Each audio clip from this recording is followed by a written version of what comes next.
신신명 강의 제3강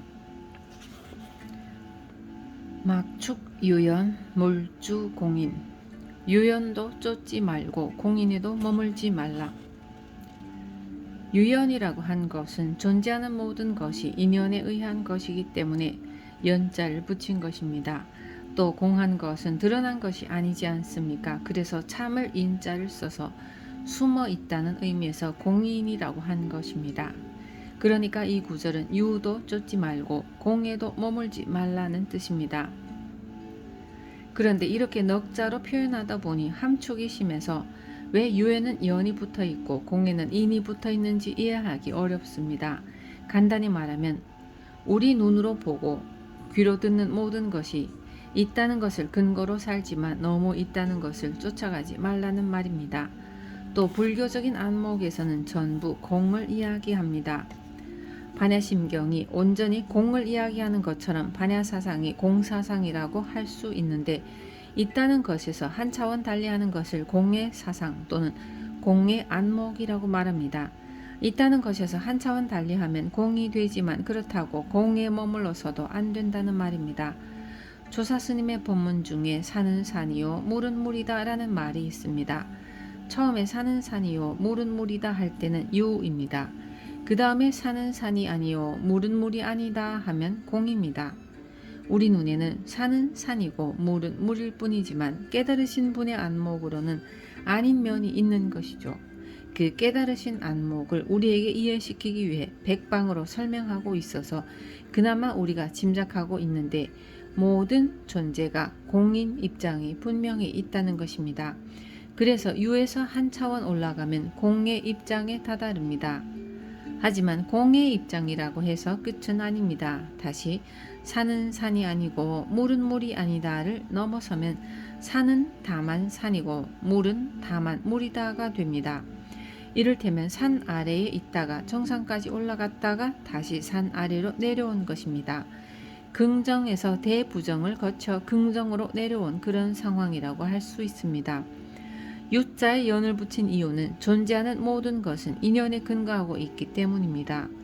무엇이든 인연에 의지하고 있고 연기적인 속성을 지니고 있기 때문에 있다고 해도 있는 것이 아닙니다. 공성이 있다는 것이죠. 불교에서 있는 것을 부정하는 이유는 있는 것을 가만히 들여다보면 모든 것이 연기에 의해 존재하는 것이어서 오랜 세월을 거치면 공무한대로 돌아가기 때문입니다. 이런 것은 경험으로 알 수 있습니다.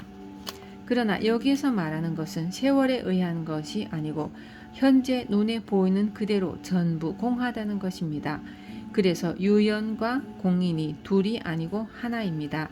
연기를 통해 있는 것이지만 공하고 공하면서도 연기로서 존재하는 것입니다. 공인에서 참을 인자를 진리로 많이 표현합니다. 저도 예전에는 이 부분이 이해가 안 되었는데 유마경의 어느 소를 보니 인을 다음과 같이 설명해 놓았습니다. 참는다는 것은 나타나지 않는다는 것입니다. 좋은 감정이나 싫은 감정을 참으면 나타나지 않습니다. 그래서 참을 인자를 쓰는 것이고요. 우리가 공인이 진리니 법이니 말하지만 눈으로 확인하거나 귀로 확인할 수 있는 것은 아닙니다. 그러나 없는 것도 아니죠. 공이라고 하는 것도 그렇게 모든 존재에 스며 있습니다. 스며 있다고 말을 하니 공이 아니고 유인 것처럼 들리겠지만 공은 밖으로 드러나는 것이 아니기 때문에 공인이라고 했습니다. 유연과 공인이라는 말은 의미심장하고 재미있는 표현이라고 할 수 있습니다. 유는 연기에 의해 유한 것이고 공은 숨어 있어 나타나지 않는 것입니다. 찾을 수는 없지만 공의 이치가 분명히 존재하기 때문에 인을 쓰는 것입니다. 이 인의 의미는 숨어서 나타나지는 않지만 분명히 존재하는 것, 바로 그런 뜻입니다. 결국 이 구절은 유의 속성은 연기이고 공의 속성은 숨어서 나타나지 않는 것이다. 그래서 유연도 쫓지 말고 공에도 머물지 말라. 유에서 한 단계 눈을 높이면 공을 이야기하게 되는데, 그렇다고 공에도 머물지 말라라는 말입니다. 공의 도리가 아주 뛰어나고 우수한 안목이라고 해서 공에 집착하는 것도 큰 병입니다. 소금이 음식의 맛을 살려준다고 해서 소금 한 숟가락을 그냥 푹 떠먹으면 맛이 나겠습니까? 공에 대한 인식도 그렇게 해야 합니다. 공에 빠져 머물러 버리면 소금이 음식 맛을 낸다고 한 숟가락 덥석 먹는 것과 같습니다. 이렇게 치우치지 않아야 유와 공이 하나가 됩니다. 유도 쫓지 말고 공에도 머무르지 않는다면 유도 수용하고 공도 수용하는 것입니다. 유를 쓰려면 유를 쓰고 공을 쓰려면 공을 쓰며 유와 공에 걸리지 않고 자유자재하게 됩니다. 어디에도 치우치지 않고 중도적인 입장으로 활용할 수 있다는 것입니다. 일종 평회 민연 자진. 한 가지로 바르게 마음에 품으면 민연이 사라져서 저절로 다하리라. 일종 평회는 한 가지를 바르게 지닌다, 한 가지로 바르게 활용한다 라는 말입니다. 우리는 항상 유 아니면 공에 걸려 있습니다. 간택과 증예와 순역, 위순, 취사에도 걸립니다. 어디에도 머무르지 않고 자유자재로 수용하는 것을 일종으로 표현합니다. 공과 유를 한 가지로 바르게 가진다면 유라고 하는 데에 따르는 문제도 공이라고 하는 데에 따르는 문제도 다 저절로 없어진다는 말입니다. 일상생활에서 생각해보면 무엇이든지 있는 데 대한 고집이거나 없는 데 대한 병입니다. 그런 것에 걸리지 않고 잘 수용해야 합니다. 이것을 좀 어려운 말로 쌍차쌍조라든가 차조동시라고 표현하기도 합니다.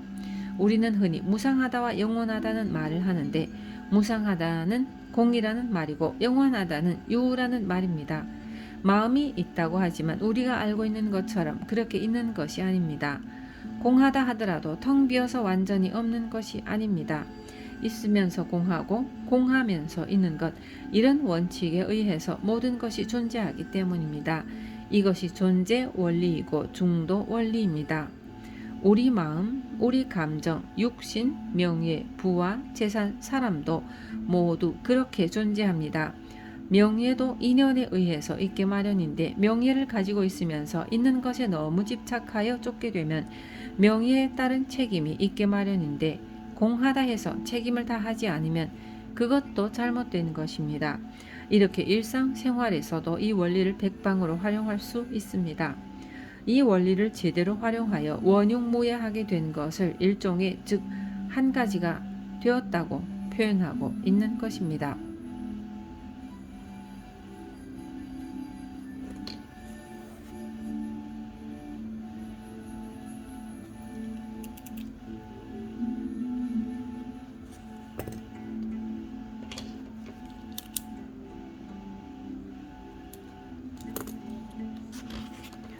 지동, 귀지, 지갱, 미동.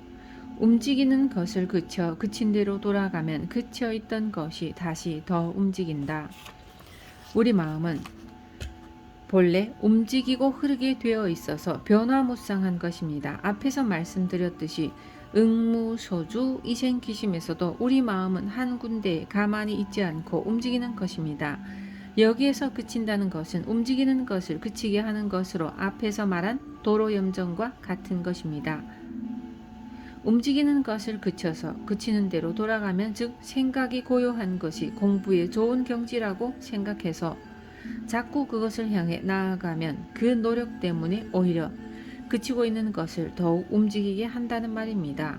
이런 마음의 이치를 알고 공부해야 합니다. 물론 이런 이치를 알기 위해 참선도 하고 기도도 하고 경도 봅니다. 예전에 봉암사 선방에서 같이 살던 스님이 한 분 있었습니다. 더할 수 없는 보살심으로 열심히 사시고 공부도 열심히 했습니다.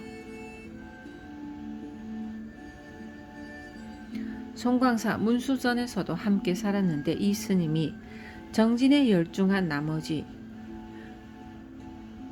그쳐야 되는 줄 잘못 알고 열심히 참선을 하는데도 그쳐지지 않았답니다. 답답하고 우라통이 터지는 마음에 어느 날 관음전에 앉아 법당 마루에 머리를 쾅쾅 찧었습니다.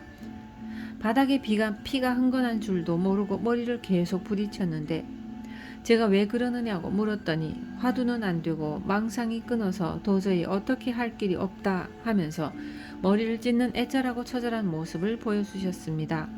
열심히 정진하는 수조아가 그렇게 몸부림치는 모습을 보면서 무척 안타까웠습니다.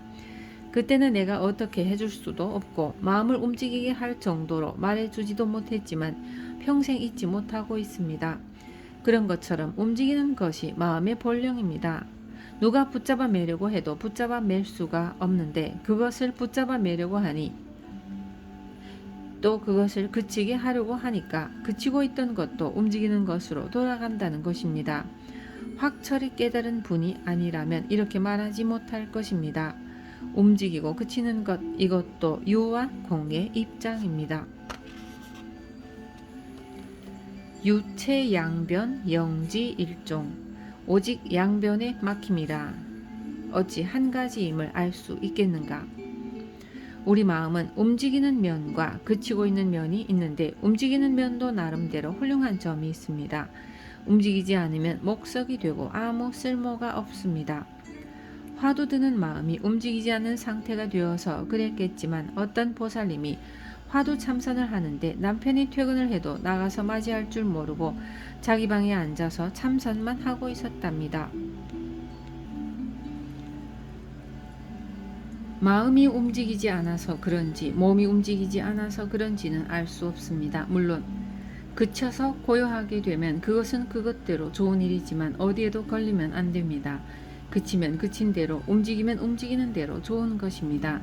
양변에 걸리지 않아야 하는데 우리는 기어이 움직이는 것을 그쳐야 한다고 생각하기 때문에 움직이는 마음의 공능도 모르고 그치는 마음의 뛰어남도 모르고 있다는 것입니다. 그래서 그치고 움직이는 마음의 좋은 점을 모르고 막혀있게 됩니다. 궁극적으로 움직이는 것과 그치는 것이 한 가지라는 것을 어떻게 알겠습니까? 세속적인 논리 기준으로 불교를 이해하려고 하면 안 됩니다. 불교는 불교만의 논리가 있습니다. 깨달은 분들의 가르침을 세속적인 언어로 이야기하려다 보니 모순이 많습니다. 있는 것이 없는 것이요, 없는 것이 있는 것이다. 그렇게 할 때 어디에도 걸리지 않고 자유자재하게 되는 것입니다. 유와 공이 한 가지인데 그런 공능을 이해하지 못한다면 어찌 한 가지라는 것을 알겠습니까? 일종 불통 양처 실공 한 가지라는 사실을 통하지 못하면 두 곳에서 그 공능을 잃어버린다. 남편은 남편의 장점이 있고 아내는 아내의 장점이 있으며 오른팔과 왼팔도 각각 그 나름의 장점이 있습니다. 오른팔이 활동을 많이 한다고 오른팔만 장하다고 하면 맞지 않는 이야기입니다. 모두 그 나름의 공능이 있기 때문에 유도 무도 나름의 공능이 있습니다. 앞에서 이야기한 것처럼 쌀과 겨가 모두 나름대로 중요합니다. 그중 하나를 부정하면 쌀이 생길 수 없죠. 쌀이나 겨가 모두 둘이면서 하나인 이치, 그런 현묘한 이치를 잘 알아야 합니다. 그것을 통달하지 못하면 두 가지가 갖고 있는 공능을 다 잃게 됩니다. 남편은 돈 벌어 온다고 큰 소리로 윽박 지르고 아내는 살림 산다고 기죽어 살면 어떻게 되겠습니까? 각자의 공능이 있어서 서로가 살려줘야 하는데 그렇지 못하면 양쪽의 공이 살아나지 않습니다. 이것을 양처실공이라고 표현했습니다. 혼자 잘해봐라 하면서 다른 사람을 무시하면 아무리 돈을 많이 벌어도 공이 살아나지 않습니다. 부부가 하나, 남녀가 하나, 좌우가 하나, 있고 없고가 하나라는 사실을 통달해야 한다는 이야기입니다. 이 짧은 글 속에 어떻게 그런 대단한 가르침을 함축했는지 신신명은 보면 볼수록 읽으면 읽을수록 새롭고 뜻이 깊어집니다. 제가 아는 어떤 스님은 숨어 살면서 평생 신신명을 수행하셨고 신신명으로 도를 통했습니다. 당신이 읽어 녹음을 하고 그 테이프를 들으면서 수백만 번을 쓰고 외웁니다. 신신명을 보면 볼수록 그렇게 할 만한 가치가 있다고 생각합니다. 양쪽 다 뛰어난 장점이 있고 공능이 있는데 살림 좀 산다고 살림 사는 것으로 유세를 하면 그 빛이 나겠습니까? 자기를 내세운다는 것은 상대를 무시하는 것이 되기 때문에 두 사람이 한 가지인 이상 어느 한쪽만 내세울 수도 없는 것이고 무시할 수도 없는 것입니다. 그러면 양쪽 다 살아날 수 없습니다. 어느 역할이나 마찬가지입니다. 이 세상에 존재하는 모든 인연은 전부 빛나는 존재입니다. 그 빛나는功能들을 우리가 유심히 살펴서 찾지 못할 뿐이지 사실 모두 장점을 가지고 있습니다. 결국 한 가지라는 사실이 바로 중도입니다. 그것을 모르면 아무리 어느 한쪽이 훌륭하다 하더라도 그功能을 잃어버리게 됩니다.